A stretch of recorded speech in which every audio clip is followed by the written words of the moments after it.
Well, hi, Jean. Thanks for joining me on this chat. Excited to talk. You're in Arizona. Right. You originally Beautiful. hail from Alaska. That's quite that's quite a different climate, and we're in Texas, so we're probably a little bit more like your weather there in Arizona. It's kind of really interesting because I just was talking to friends last night and I was looking at some of the pictures and they're just being buried in snow and it's cold and I'm sitting here. I mean, it's cool in the morning, but I Yeah. mean, I'm 71 degrees, and I'm suffering for Jesus here. It's really tough. Out walking around in shorts and they're just Oh, like all bundled up. So yeah, I'm I'm having a great morning. I love it. I love it. We're in the winter, but sometimes not. But Yeah, for sure. I so thanks to everyone who's joining. I heard about Gene or came across Gene and his story several months ago when Exodus Cry put out a film called Buying Her, and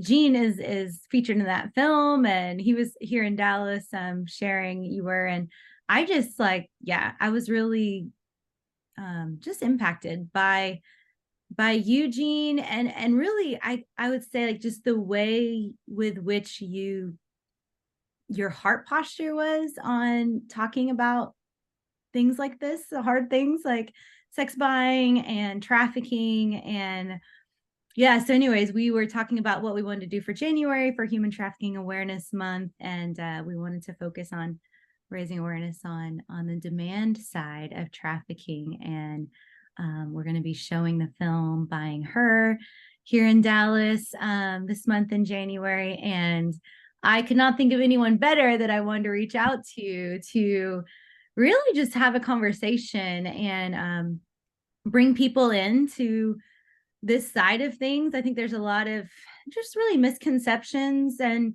a lot of it is maybe just a lack of education on understanding this side of trafficking. And so anyways, thank you for joining me here today. And Well, yeah, go ahead. yeah, no, it's just my pleasure, and it's an honor to be a part of helping you communicate such an important issue to your community and helping empower people to make a difference, and hopefully we can eradicate and stop this in a real way, right? And, Yeah. and I'm excited about just being a part of this. Thank you for Yeah. having me. Yeah, no, we like to say around here we'd really like to work ourselves out of a job. So we'll do our best at that today. But I'll share with you guys a little bit about Jean, but then I'll just let you share whatever you want to share about yourself. But Jean is the founder of Authentic Relationships International, and is one of our nation's experts on shame and its impact of shame, and has a few different programs that he's developed: Pursuing the Hidden Heart, The Power of Porn. And I was reading about Eugene. This was really neat. I thought he's been recognized, or you've been recognized by the Los Angeles County Board of Supervisors and awarded for outstanding leadership, and his special recognitions from the Vice Division of Los Angeles Police Department for your work with law enforcement. That means a lot to us because we work really closely with law enforcement around here, and so that's really amazing. But yeah, you've also got a personal story connected to some of this, and so I would love for you to just share. Yeah, tell us a little bit about Gene and why you're connected to this topic. Well, so the this topic is very important to me because it's been my struggle, and recognizing that how men struggle, not just me, but how other men struggle. And what I mean by men, we use the word many times. Or use the word buyer, uh, and so we've objectified the guy, and he's an evil, bad, and I'm certainly doing wrong things and certainly doing evil things, but it's not who he is. And so the idea that the telling my story and bringing my journey to the surface to talk about it in the open is to give people a chance to understand what's behind the actions. Mm, And certainly my story will not give permission nor give an excuse for the whys or what's behind the buying, but it does give us an insight. And if we're really going to change anything in this area, rather than just picking up the pieces, having a hospital at the bottom of the cliff, so to speak, and we just wait for mm, people to fall off, yeah. we actually got to do something at the top. We get up the cliff, and that means the why. Why do men consume? Why do men use women, purchase women, consume women, treat women like objects? And there's a lot to that. So my own story is I grew up in a church environment. You know, I'm a preacher's kid, and so Mm, I had a good upbringing. And yet at the same time, even though my parents were incredibly great and good environment, there was a lot of trauma in my world, sexual trauma in particular. And so at the age of 6, I was molested by a babysitter, and that babysitter was 6 years older than I was. And that happened for as long as she babysat. So that happened over and over and over again. And the thing was that uh, it's really hard to articulate as a little boy what the heck just happened. mm, I'm looking for attention. I'm looking for affirmation. I'm looking for someone to say I'm valuable. Um, and here's this young woman who's saying, I like you. You're special. You matter to me. And so that felt incredibly good to hear that. But mm, then, slash, I felt dirty. I felt soiled. I felt damaged because of the abuse. And I didn't know how to put language to the combination of pleasure, feeling good, yeah. feeling like I'm wanted, slash shame, feeling dirty, soiled, broken, damaged goods. And so uh, I definitely didn't tell anybody. I kept my mouth shut, and she said that she would tell everybody that it was my fault, and she would tell all my friends, and she would tell my teachers, and she would tell my mom and dad, and I was seriously afraid that um, for them to see that side of me. Mm, Um, and the hard part was the hardest part for me in that whole series of probably 3 years or 4 years of event after event of being sexually abused. The hard part in that was that it's not so much the sexual abuse, but actually how I saw myself.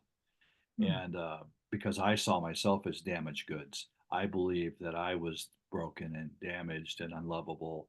I was too dirty to be seen. And so for me, I had a difficult time, even though that series of abuses ended when somewhere around 8 or 9. I I still walked away with the residue of that I am the one at fault. And one of the things that hooked me into it was that because there was pleasure connected to the abuse, that somehow it's my why would I enjoy? mm, Why would I even have any kind of pleasure connected to abuse? That's yeah. so evil and so broken and so damaged and so wrong. And I had some level of enjoyment in it. It must be me. Mm, And so there's where the real damage was, is that I believe that the incident was me, was my mm, fault.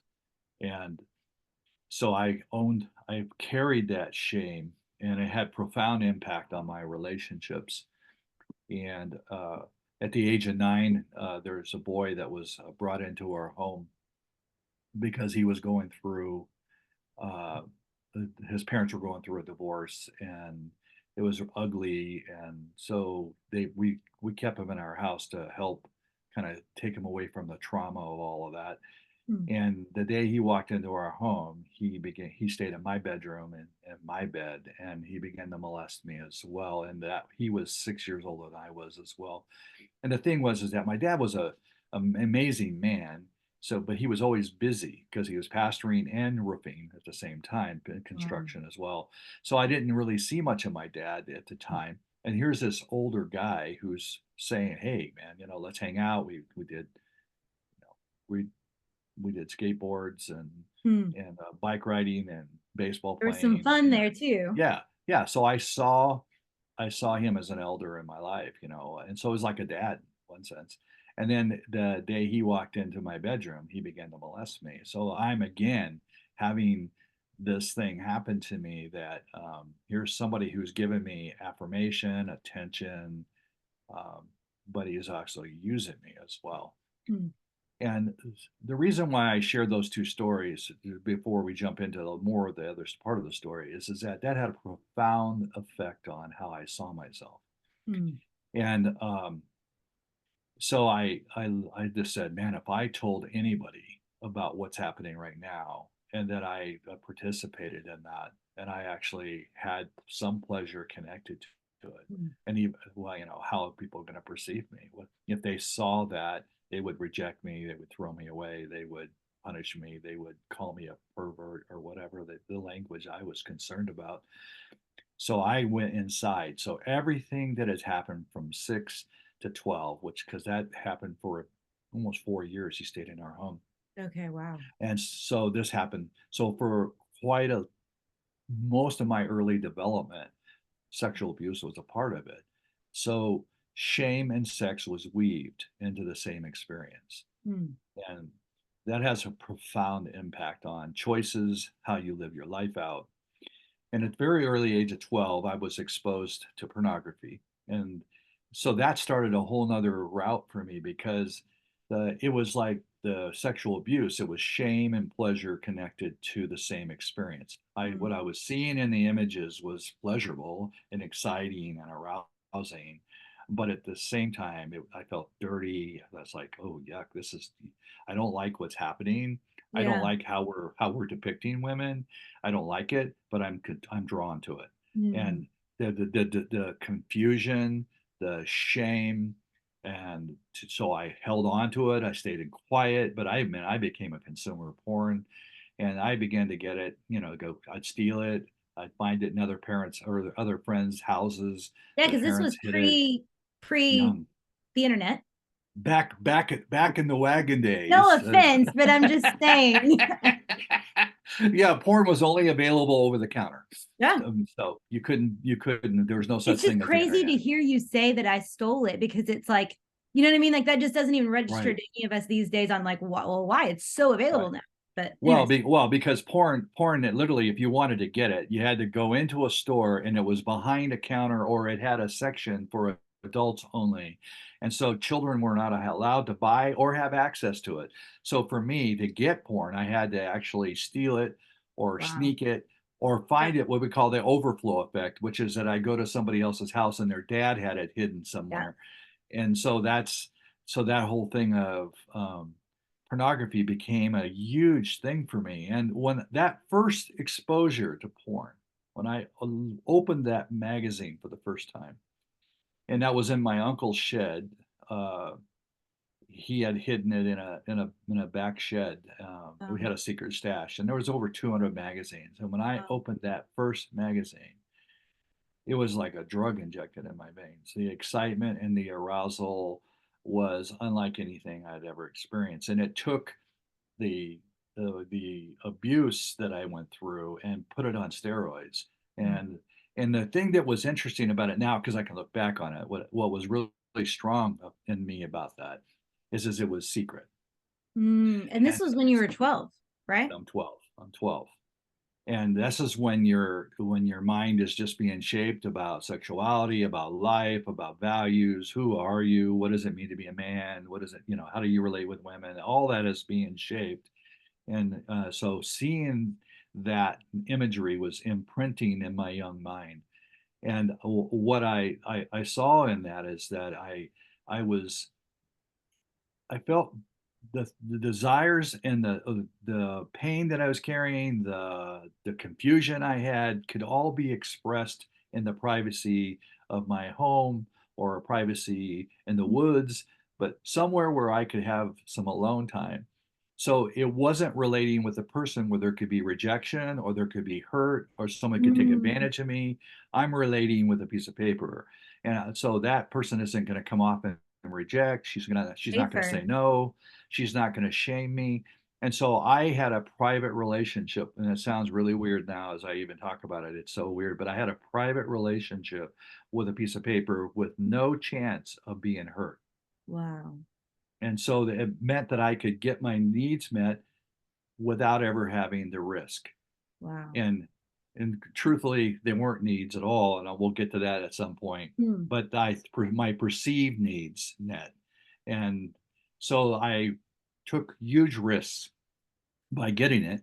But I was a young consumer from the 12, and then at 17, I made a big decision to quit because it was profoundly impacting my life, Hmm. and the way I was seeing women, the way I was treating women, the way in my dating, there was sexual advances and pursuits that were no was being said or that they didn't want. And I would use pornography as a way of saying this is what adults do. And I was highly aggressive. And so that for me had to change. And I realized that I needed to make a shift. And so for several years, I didn't do it Hmm. till I went to college, and then I got married. And in that first year of marriage, the relationship with my wife uh, got strained when she got pregnant. And the pregnancy, 4 months, 3 to 4 months in the pregnancy, the baby started moving. And when the baby started moving, my wife went into this whole freak out mode. I couldn't hug her. Any kind of hugs I gave her, she stiffened. I gave her a kiss and she'd wipe it off. She would wake up in the middle of the night screaming and crying and sweating in fetal position. And she's not telling me what's going on. I'm just like, what the heck is going on? And I'm thinking, oh my gosh, she's seeing that dirty little boy. She's seeing the Wow. ugly guy that all that stuff that I've done in the past. She's seeing that somehow. She's close enough now to where she's gonna walk away. She's pushing me out. And Hmm. I just decided, right? I can remember the moment I did it. I just said, screw you. I'm gonna get my needs met myself. And I walked into a sex club for the first time. Yeah, I'm of age. And yeah, it just that was like pornography on fire. Hmm. Uh, the women, strip club was my first experience in the strip club, and they had a graphic pornography in there. They had a side room, but Hmm. this seeing live person now.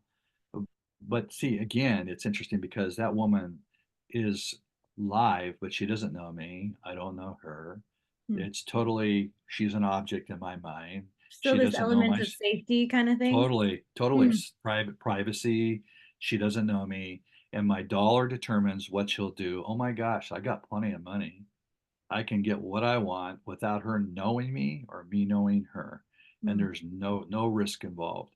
And I mean, it sounds weird to even think that I would want to be in a relationship with someone where there is absolutely no vulnerability, no risk. Why? Because if I'm in a relationship with someone who I open my heart to, I'm going to get hurt, Hmm. and I'm not doing that Hmm. because I've been there before. When I was 6, when I was 9, I'm not doing that. Hmm. So I'm not letting anybody into that place where they could hurt me. So the whole idea is that I'm in control. I'm I'm relating, and I hate to even use the words at this date, but I was relating with an object, or not a person in my mind. She was breast, she was a butt, she was a body, she was a certain look, she did certain things. That's all I was looking for. I didn't look deeper. I didn't want to look deeper. And unfortunately, that grieves my heart even as I talk about it now. But it's hard for me to share that. But it was really really messed up. Hmm.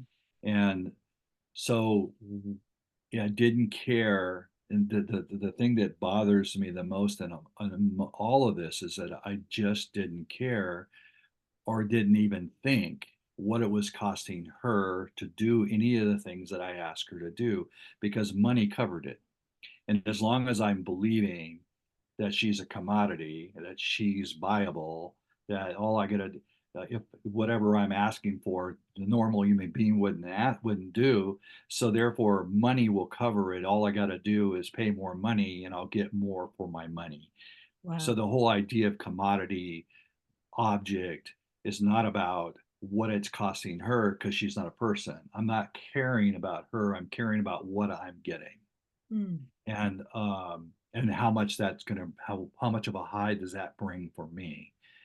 And so it's been a really difficult journey from there because the once I started that path and I was making a ton of money and I was traveling to many different cities for 3 to 4 months at a time because of my work. And I Mm. literally I'd spend thousand, $1,500 easy in a week. And, and, I thought nothing of it. Mm. Um, and so coming back to home, my home was a nightmare because the more I consumed, the less happy I was with her. Mm. And the more that I tried to pursue changing that by saying, okay, I'm just going to pursue sex with her and try to do whatever, go to counseling with her, do different things. She was still totally pushing me away, no sexual experience. If there was, it was stiff and not moving, and she wouldn't undress in the light. She'd only do it in the dark. She'd only have sex under the covers, and so it was very isolated. And so for me, I'm going, this whole relationship thing, it don't work.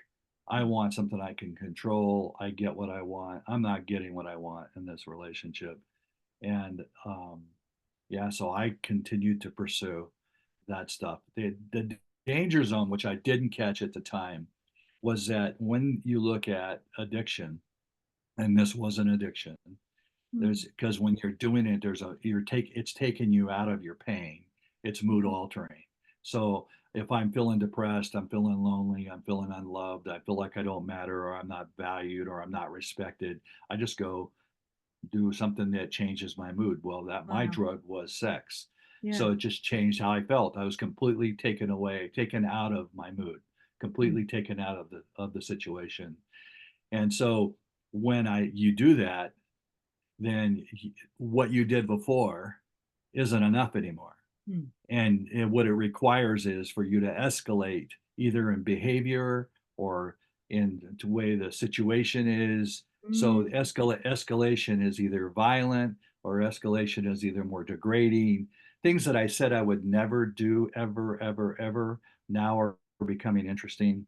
And Mm. so the degrading of my values, the degrading as me as a man, the degrading my ability to see women in a healthy light, and getting worse and worse and worse, to where rape fantasies were beginning to not only be a regular part of my thinking, it was now wanting to see that actually happen.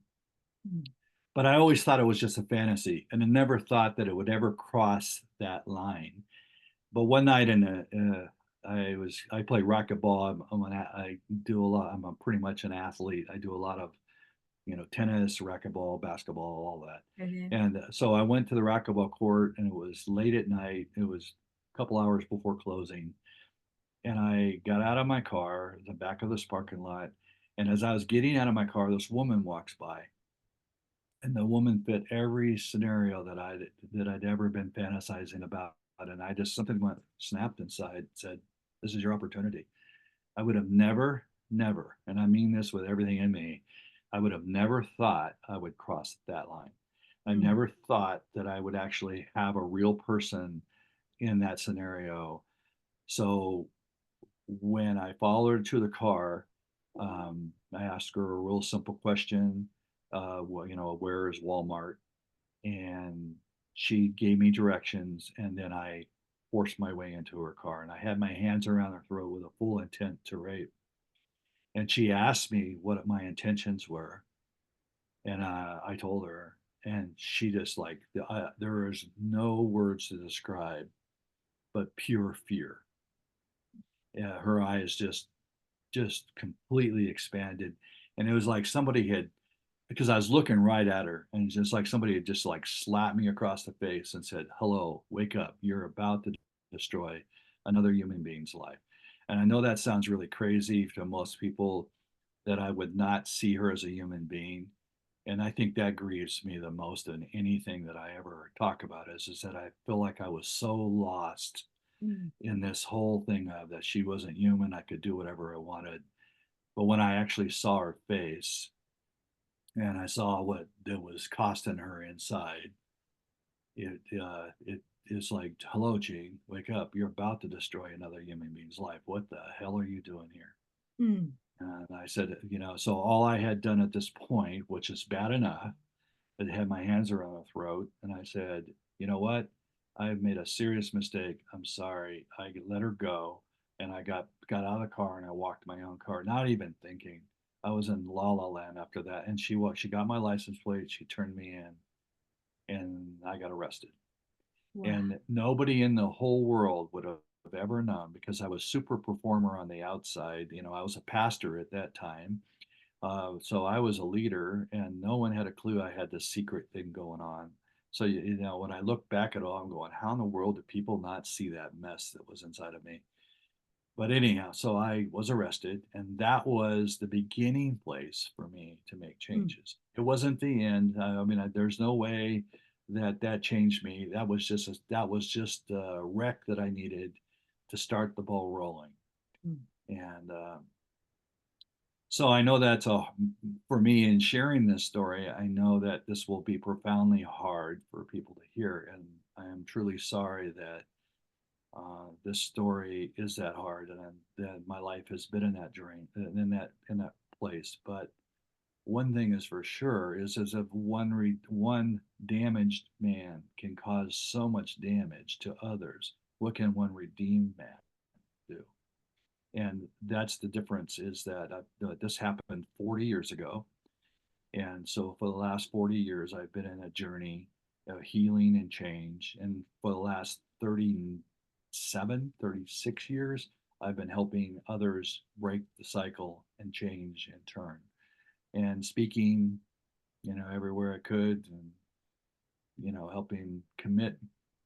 My life journey from here on has been, what can I do with what resources I have, money, time, energy, whatever, heart, to break the back of this.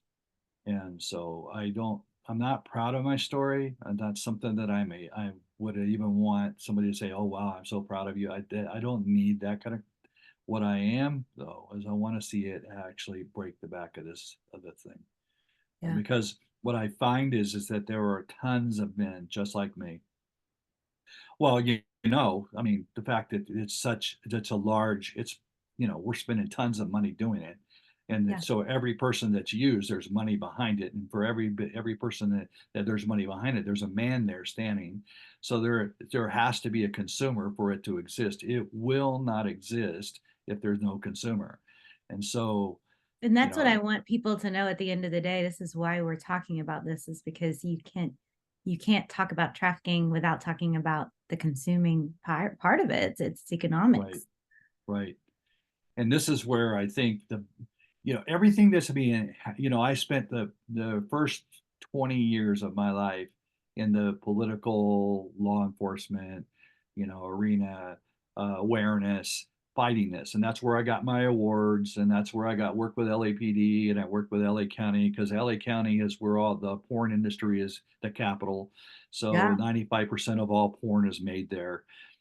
So I made impact there, and I worked my butt off in that world. And then I went to work for National Coalition Against Pornography, and I traveled the US and in the international, and Mm. spoke and debated and trained and shut down businesses. And we did a ton of work. And then the awareness was, wow, we're making a difference. It's awesome. We're shutting that stuff down. We're breaking the back. And then all of a sudden the internet comes, and the internet took everything that we had shut down, broken, changed laws, all, and it just turned everything back on its heel. And it got worse. I mean, it's far worse than it's ever been, ever. What the internet has changed the entire battle of this issue. And you know that well, because that's your work. But for Yeah. me, it's like, imagine you're working 20 years with your heart, soul, and mind to break something, and you see it going away. And then Wow. all of a sudden, in a blink of an eye, it all comes back worse than it ever came before. And Wow. it was an awareness for me, that said, "Hello, Gene. You're just playing with the fruit. You're not getting at the root. And what is the Mhm. root? We have to deal with the consumer. We have to deal with the why. Because if we don't deal with the demand, we are not changing anything." Mm. And so the idea then for me was, I'm leaving, I'm walking away from National Coalition. They did great work. I believe it with all my heart. It needs to happen. All of that work was important, but they're missing one key element, which I know I have skill and gifting to do, and a story for it as well, is to help men heal, to help men change, to help men change perspective. And if I could change, and I mean I was you're not even getting you're just getting a small amount of what was going on inside of me. And if I can change, then anyone can change. So the issue is just getting it out there. And if I can change one buyer, how many women will that be? How many women was I consuming when I was spending $1,500 a week? How many women was I harming? If I stopped, which I did, and I'm not doing it anymore, how many women am I saving? Wow. And so the idea that changing one man can change an entire trajectory of this problem. So So good. my call, my passion, Mhm. in my last breath will be, how do we help men turn this around? They're not scumbags. They're not. Yes, they've done bad things. There's no question. And I deserve to go to jail. There's no question I did. I got consequences for that. But at the end of the day, when you're out of jail, what does that man come out with? Do Yeah. you want that man? You want that man to be a good father, to be a good husband, to be a redeeming factor in society, or do you want him to continue to live the life that he did? And if we only punish, we change nothing. Mm. So we have to I look just at like, redemption. Go ahead. yeah. No, I just want to pause and just acknowledge that you've clearly done a lot of work. There's this phrase in the counseling world, maybe, or this is like, do the work. Um, and I got really emotional as you were sharing, because you have such awareness of and language for old Gene, Mhm.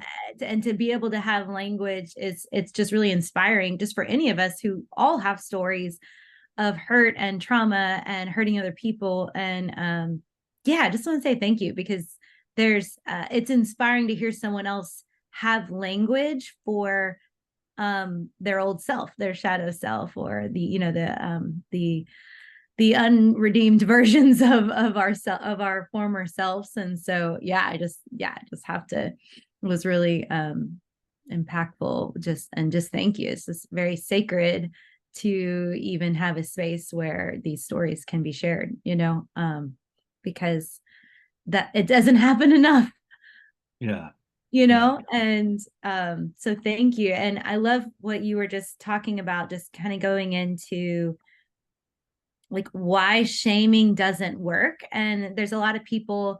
So I'm trying to think, trying to put myself in the shoes of a listener who cares about this issue, who wants to be a part of the solution, who's hearing this, and what we're saying is, hey, we've got to address demand, because behind every girl is or woman is 5,200 men, men, who knows how Right. many, but dozens and Right. dozens.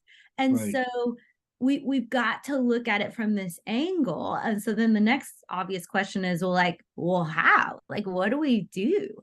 And that's where, I'd love for you to riff some on that, just kind of how, like, we can focus on law enforcement and those things and legislation, but then, like, also just what your heart is. Yeah, like, where do we start, and what does this look like?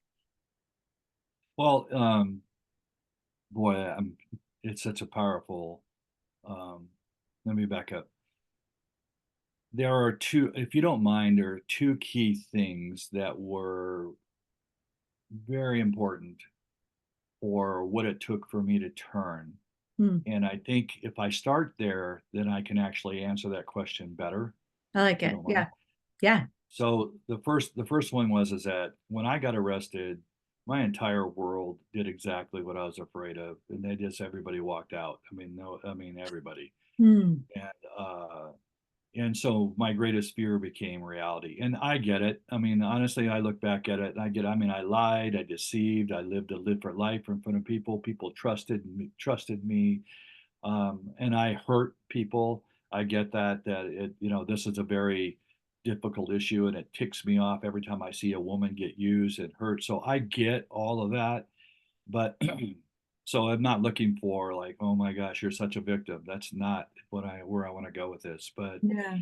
But when it all came out, I mean, the entire world was it was punitive. It was you're nothing but a pervert, a perpetrator, a scumbag. I could go on and on and on. So everything was labeling, and being called a John, being called a perpetrator, be calling, whatever language you want to use. They were always objectifying. So the very thing that we're trying to stop for women, the man was being objectified, and because Wow. you weren't seeing the human, you're just seeing what he Everything. did. Hmm. And so objectification does not solve anything. Hmm. So objectifying the man will not change things. So it doesn't justify all your rage and anger on that person. And, Yeah. Good. yeah, justice is right, but not objectification. Hmm. Two different things. So when I was rejected and pushed away, I literally said, I don't want nothing to do with anybody. And I got worse for that, right? And you'd think that that would have made me get better, but actually at the time I was in behavior that I shouldn't be alive today. And I can't go into it. I'm not going to, and I don't need to. All I need to say is that I should be dead, Hmm. and rightfully so. So when I was about a year into this, aftermath, and this guy gives me a call who was like a spiritual dad over the years, but I only got to see him every once in a while, and we would talk on the phone maybe every couple months or whatever. But Hmm. this entire time, I hadn't called him, hadn't touched base with him. So for a year, I hadn't connected with him, and he had no idea any of this. He didn't. He lived in Wow. another town, Hmm. so he lived about 3 hours away. Hmm. And so I ended up, he called me one day and he said, "Hey, I haven't heard from you in a while," and we just started talking, and he said, "How you doing?" And I said, "I'm doing great." Lied through my teeth. And he said, "Hey, I just had you on my heart. Come see me." And I go, "No, I can't do that. I'm too busy. I've got things going." He wouldn't take no for an answer. And so finally I just said, "Okay, I'm coming." So I come, and I'm driving thinking I'll talk about Dodgers, I'll talk about the weather, but I'm not Hmm. talking about anything serious, right? And I get into his office, and then make a long story short, I ended up just pouring everything. Now, to note that I have never, hold on one second. To make a note that it's I've never up to this moment told anyone anything other than what got exposed from the law. So Wow. no one had a clue. I did not tell, I did not share. I was still closed up. And so I'm sitting in this office and I'm looking across this man who's showing empathy and care, and I just broke. Hmm. And so I poured out everything. And I honestly, I'd say we were at least 2 or 3 hours in it. And when I got done, when I finally shut up, he gets up from behind the desk now. He's walking towards me. And I'm thinking, I'm in deep trouble because I just told him I've been lying to him for years. See? Hmm. And so I'm thinking he's going to do to me like everybody else has done.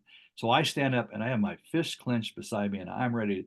I'm not taking one more rejection. I'm not taking one more crap. I'm not taking crap from anybody else. That's it.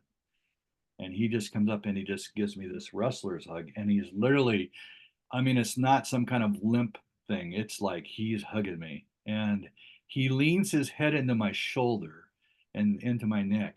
And he just literally began to shake and weep. and tears were coming down the side of my neck. I could feel it. And he wept over my life. Mm.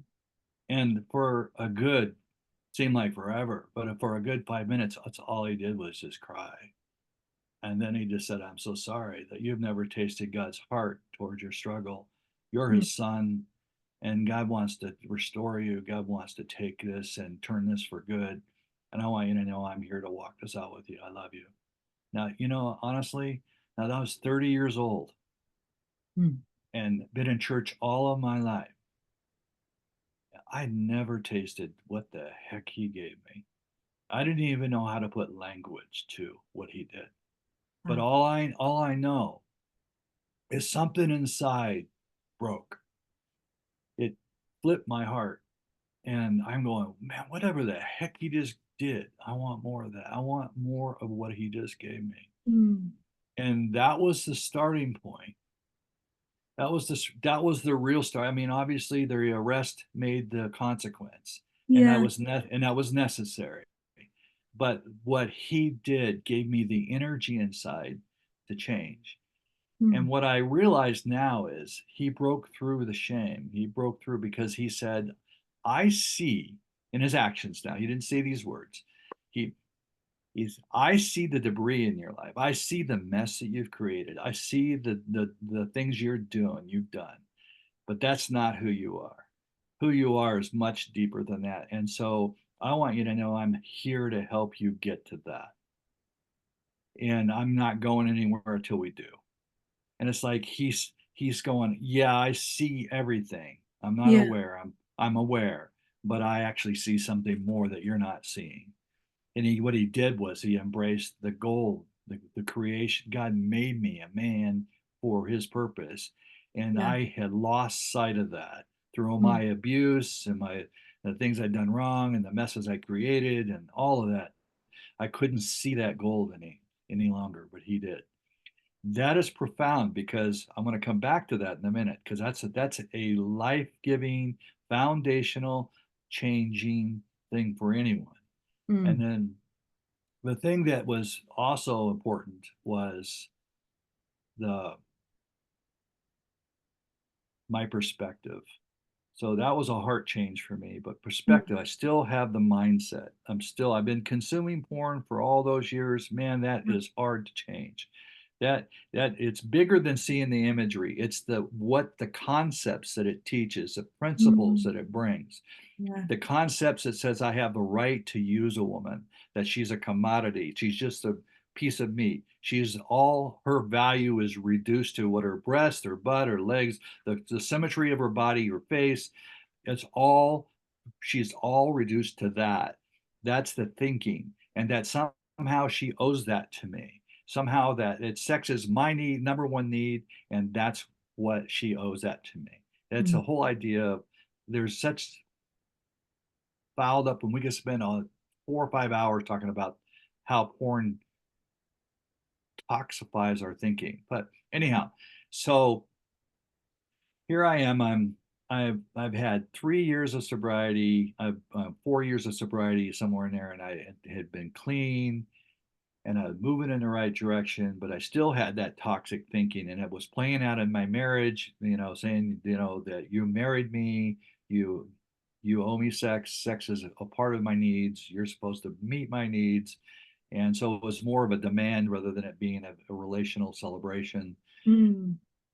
So here I am with this idea that you owe this to me, and so I had a step back, and I went into a strip club because we had a big relational fight, and I just chose to go back that path. And I Mm. went into that strip club and I sat down and I looked up at the woman. I put the money on the counter there and looked up at the woman, and for the first time in my life, I looked into her eyes. Mm. I never was ever doing that before. I never cared to see what's inside. And when I caught her glaze, she was dead. She was moving, but she wasn't there. And the awareness, it just was a profound hit. It's like, Gene, you're contributing to the death of this human being. Mm. And there's not any words to express the shatter that that did internally, because that's not who I am. And I've done enough work to realize that's not who I am, and that's not what I want. And I am not doing that again, not one more day. And Wow. I got up and I walked out, and I was just literally just tears flowing. And I got in the car and I was driving and I was just weeping. I'm going, oh God, I've got to do some work here to change this thinking, because this is not where I want to be. And it broke me. And there is, the hard part of that is realizing that I was still contributing to that mess, and I wanted to do something different, but my mind kept thinking, this is fulfilling, you need this, you want this. And you know, um, so it wasn't no more than I don't know, a few weeks later or whatever.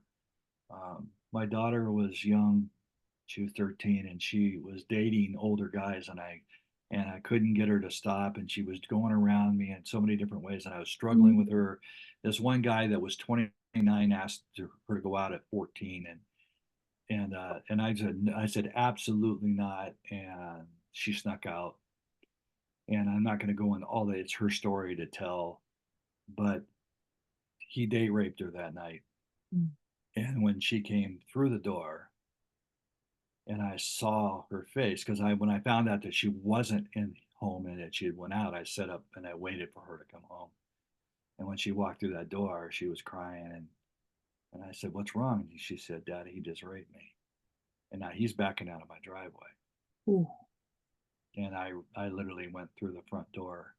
The screen door, I didn't even try to open it. I just busted right through the screen, and I'm dead. I'm going after this guy. I'm dead center on getting him. And he's seeing me, and he backs, and he doesn't even turn around. He just floors it in reverse. And I'm chasing him with everything I got. And if I would have caught him, I'd have killed him. I would have killed him. I was so angry. He got away. And I walked back to the house, and I sat in the couch with my daughter, and she leans in and she says, "Daddy, why? Why did he do that to me?" And now, everything in me was so angry, and I couldn't understand, how could he do that to my daughter? Mm. How could he take advantage of someone I've spent my life trying to support and grow and nurture? And I didn't do the best job as a father, but I still had the heart to. And I realized there's a lot of dysfunction there, but down at the center of that, she is my daughter. And as I was getting in this whole thing of rage and anger and justification of how I'm going to go kill him, there was this gentle voice speaking in the back, God speaking to me and saying, "Son, you've been doing that to my daughters for years." Mm. Every one of those women are someone's daughter. Every one of those women have a name. And most of all, every one of those women I paid the price for. They're mine. And I lost it. Wow. It's the awareness I needed to shift. Now, there's a lot of learning that I had to do. This wasn't some kind of magic wand that goes across, and there's a ton of things where we had women coming in and sharing their stories. And the more women that told their stories of what this was like for them, that was like taking the picture of, if you're looking at a room, and all the pictures in this room are pictures of different things. So you can imagine, in my mind, in the hallway of my mind, I have all the imagery of porn, women in Mm. different positions, all that. Now, this woman comes in and she shares how this has impacted her. And that's like me taking the picture off the wall of the porn. Now I put her picture there, because now that's a real picture. That's a human being. And Wow. the way we break this is we see the humanity. We get back to that she's a human being. She's not an object. So we break it by bringing story. We break it by being one story at a time. We bring humanity back to the conversation. Mm. on both sides. We need to know the story behind the action. And if we So can good. do that, we will change this whole thing. Mm. So good. And so what does that look like? What does Sorry. No, that was so good. Wow, I'm like my mind is blown. What, yeah, tell us what that looks like, Okay. solutions Okay. and perceived solutions versus. Absolutely. Thank you And so and much. just so you know, I'm also interviewing some law enforcement individuals to talk about that side of things. Yeah, so I'm curious to hear from you.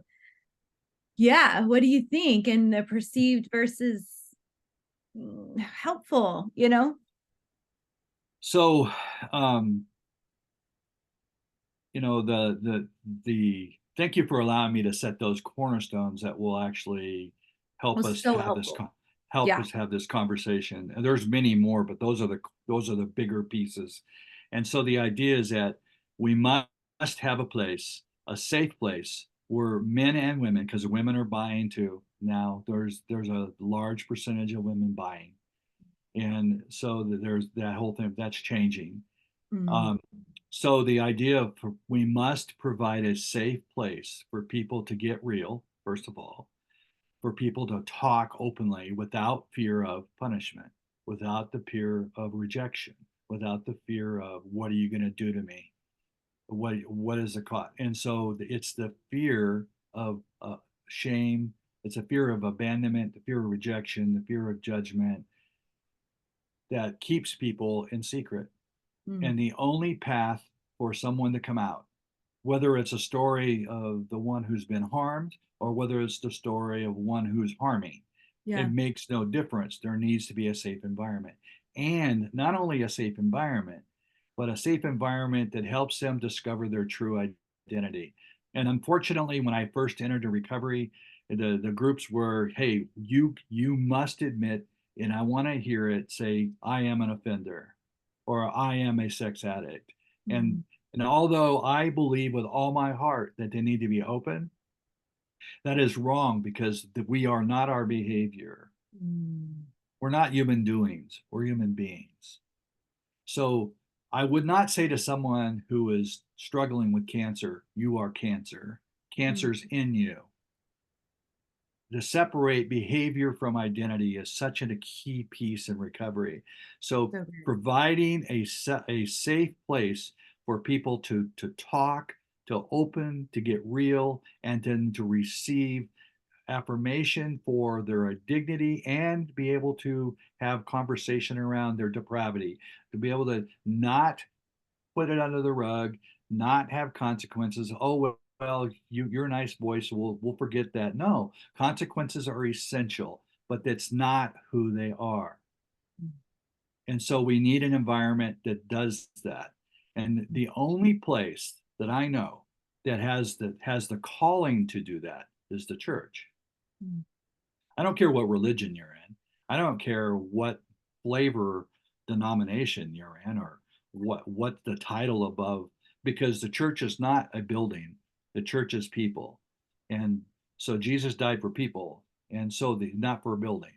So the church needs to provide a safe place for people, not only a safe place, but begin to help them get their dignity back and help them learn and change. So I'm be honest, how many places have you ever heard the church in an open setting talk about anything about masturbation, about pornography, about sexuality, about about trafficking? Have Yeah. you ever heard it without it being condemning or without it being kind of like point look down my nose at you, Yeah. but not really bringing it in a redemptive frame.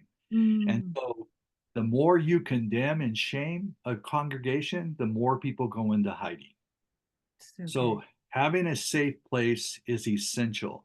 And a safe place does not mean without consequences. It just means you don't destroy the person. Mm. You take on the behavior, but you don't destroy the person in the process. So paint a picture of what maybe you've seen that look like or what you would love for it to look like. There's a local faith community and what do they do? If there's faith communities even listening, or pastors, or people who want to be a part of the solution, like what, paint a picture of what that could look like. Sure. Well, I've been doing that for a long time, almost but and I was a pastor, a recovery pastor for many years. Mm, And so the idea of having a environment where people can come and they can worship, they can do small groups, we can speak on topics, and the small groups are designed to fit the need that's there.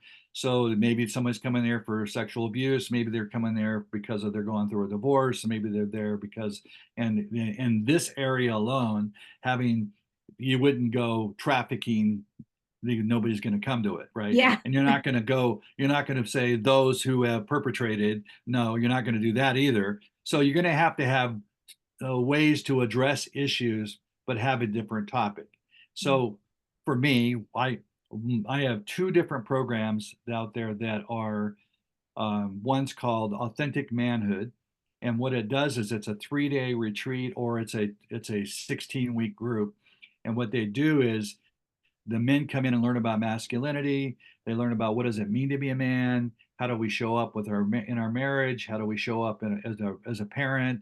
How do we show up in the world? How do we treat the stranger? And in the middle of all that is a total day focused on porn and trafficking mm, and what recovery looks like, and to talk about it openly. So we bring in women who have been trafficked, or women who have been in the porn world or in the stripping world, and we bring them in and they tell their story. And then there is not, I'm telling you, man, this is something we've been doing for quite a while, and it's like a bomb goes off in the room. And I mean a bomb in a positive way, because yeah. when men actually see the woman, that's the human being, then that's what the story does. That what her world was like growing up as a child, the choices that she's made, the way she's been hurt, and every man that's used her. And now every man is seen, that could be my daughter.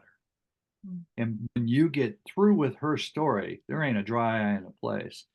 And the interaction that happens after the story is told is just priceless. mm, And then I'll come in and I do my story, and then her and I will talk, and we'll talk about the what it took, what's taken for us to heal, and so, and then I bring in a teenager, and there's this teen that we've had since 11, and her story of being sexually abused, and her story, what it's like for her, and the healthy way of going at that, and the place is just so that there's we're addressing the real issues in a heart way, in a real way, and we're not whitewashing, because that maybe it's not the best way of using it. We're not making it nice, yeah, not sugarcoating it. not sugarcoating that puppy. Yeah. But what we're doing, though, is we're not only talking about the mess, but we're also bringing the idea of what steps can we take to change that. And so every man in there gets a chance to say they're sorry for participating Mm, in that, although they may not have consumed her, but they support an industry that consumes her. And mm, so they get to say they're sorry. They get to repent. And she gets to say how she feels about what their words are. The interaction in that is just, there's no words to explain that other yeah. than to say it is like a grand slam, I'll knock out of the park healing. Wow. And I can guarantee that the men that are in that room will not be able to do it the same way anymore.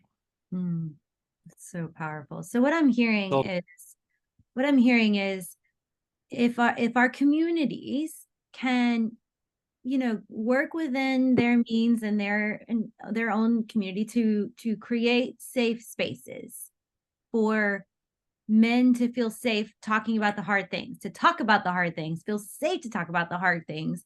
And I think another part of your story that's so impactful, that I think really resonates with us, even what we do here, we always talk about relationships hurt, relationships heal. And the fact that in your story, a divine moment was when your mentor, right. listened and saw through the shame and Right. saw you for who you are. And I do feel like that's a message for all of us because we're all surrounded by broken people. Exactly. And Exactly. some people are just like probably subconsciously like just waiting for someone to see them and for someone, a friend or whatever, just be like, hey, what's really going on in your heart, and just asking those hard questions. I think that's, I mean, for any of us who care about this, I think we have to look at like who is in our sphere of influence and who are the relationships that I have that I can have an honest, connection with, to say like, hey, I want you to know I'm a safe person. If you want to talk, I don't know, I just think that that's a big, that's a that's a such a huge part of your story, that Yeah. it took him to be healthy and to be aware enough to see through, Right on. It makes such a difference. I mean, it's the game changer. It really is. And so when you ask that question, what can we do? There are going to be people who are very, very much gifted in the political or law enforcement or public awareness or political action. Go for it.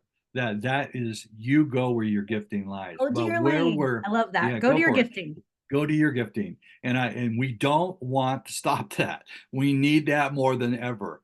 But the missing piece to this being a success and winning is to add how we deal with the demand. And many of the people that I colleagues and stuff, and I love them, and they're great, but whenever we say demand, they automatically think, okay, so we got to make sure men go behind bars more, we take away more of their toys, and we got to do an awareness. And you know what? I knew that so this was bad, and yet I still did it.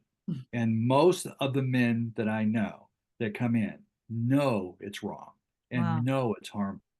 So awareness doesn't change that one iota Mm. unless awareness and recovery, where we provide the environment for men to get real. Otherwise, what we have is a bunch of activists, men activists who are covering over. So, because what men do is they try to, I don't want to broad brush it. Some men Mm. will come into the battle to fight the battle out here, fight the legislation, do law enforcement, do all that stuff, but never do the battle in here. Mm. So good. And so we want the battle done in here first. And when you do that, it changes the way you talk, it changes the way you see things, and it changes your action. Mm. So good. So what would you say as we close here? I want to ask you, what would you say to a man watching this who is in the midst of the struggle? Well, I would say to the man who's struggling that you have value and that God loves you, and that you may think that what you're doing is disqualifying you from having any kind of healthy life, but that's all a lie. And there is hope. You can change, and not only change, but you can make a difference in this world by your story, because your story actually will have impact. Either it will have impact in a negative way by living and staying in the mess you're in, or you can turn this around and have impact in a redeeming way. Your choice. The key in this is seek out a safe place to heal. And there are groups online, there are conferences on that you can go to online or in person. There's books to read. There, there's counseling available. There is so much out there. Unfortunately, it's not out there as much as it needs to be, but it's out there. We have our own counseling stuff and we have our own conferences that we do, but there's also it's called, Your oh, desire? come on, Pure Desire, excuse me. They have amazing work themselves, and they do online counseling, they do online groups, they do conferences, and they have books written. They are the one who made that is one of my colleagues and friends, and he is very, very good as well. And there are some other ones out there. Uh, but just because someone says that they can heal you from your porn struggle doesn't mean that they know what they're talking about.